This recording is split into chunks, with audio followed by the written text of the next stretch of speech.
Hello friends, आपका बहुत बहुत स्वागत करती हूँ आपके अपने channel legal help in Hindi में। फ्रेंड्स, जैसा कि आप जानते हैं, मैं आपके लिए सुप्रीम कोर्ट और हाई कोर्ट के लेटेस्ट जजमेंट लेकर आती हूँ जो कि काफ़ी इम्पॉर्टेंट होते हैं।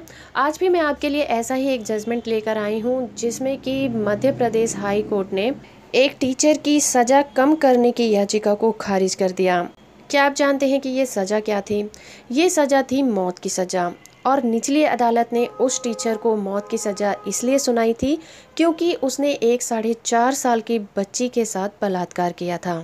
मध्य प्रदेश हाई कोर्ट ने नाबालिग से बलात्कार करने के आरोपी एक टीचर की मौत की सज़ा को बरकरार रखा है। इस टीचर ने 4.5 साल की एक लड़की के साथ बलात्कार किया था। कोर्ट ने ये कहा कि इस सज़ा के लिए मौत की सज़ा से कम और कोई सज़ा नहीं हो सकती।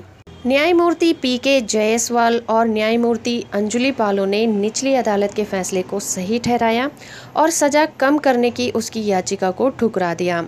28 साल के आरोपी ने निचली अदालत में इस फैसले के खिलाफ अपील दायर की थी।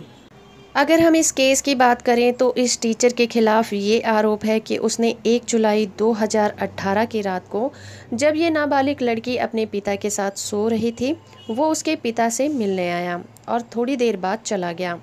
जब आधी रात को इस लड़की का पिता पेशाब करने के लिए वापस आया तो उसने अपनी बेटी को वहाँ नहीं देखा। बाद में ये लड़की धीर सिंह नामक एक व्यक्ति के खेत में बेहोशी की अवस्था में पाई गई। इस बात की सूचना पुलिस को दी गई और लड़की को अस्पताल भेजा गया। उसे दिल्ली के अखिल भारतीय आयुर्विज्ञान संस्थान यानी कि एम्स में भेज दिया गया। बाद में आरोपी को भी गिरफ्तार कर लिया गया। आरोपी ने ये अपील की कि उसकी सज़ा को कम कर दिया जाए, लेकिन कोर्ट ने ये कहा इस मामले में अपीलकर्ता ने 4.5 साल की एक बच्ची के साथ दुष्कर्म किया है। ये बहुत ही अमानवीय और बहुत ही ज़्यादा क्रूएल एक्टिविटी है और इस बात की भी आशंका बनी हुई है कि ये लड़की जिंदा भी रहेगी या फिर नहीं रहेगी। उसके बाद कोर्ट ने Purushottam Das Borate versus state of Maharashtra मामले में सुप्रीम कोर्ट के फैसले पर भरोसा करते हुए अपना फैसला सुनाया। हाई कोर्ट ने कहा कि इस तरह की घटना का पीड़ित के दिमाग पर दीर्घकालिक असर होता है। ये लड़की सिर्फ 4.5 साल की है और उसके साथ जो हुआ है उसका जीवन भर उसके जीवन पर असर रहेगा। लड़की के परिवार वालों को यातनाएं झेलनी पड़ेंगी।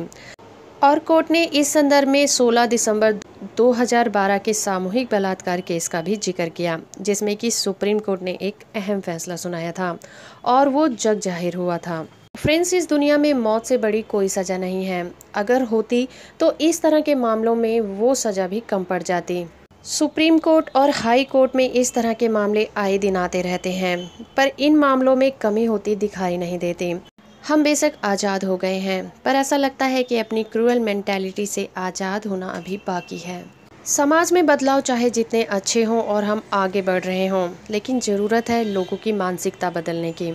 तो फ्रेंड्स, कैसी लगी आपको ये जानकारी? अगर आपको ये जानकारी अच्छी लगी है तो आप इसे लाइक करिए, शेयर करिए और अगर अभी तक आपने मेरे चैनल को सब्सक्राइब नहीं किया है तो सब्सक्राइब कर लीजिए और साथ में दिए गए बेल आइकन को भी ज़रूर प्रेस करिए।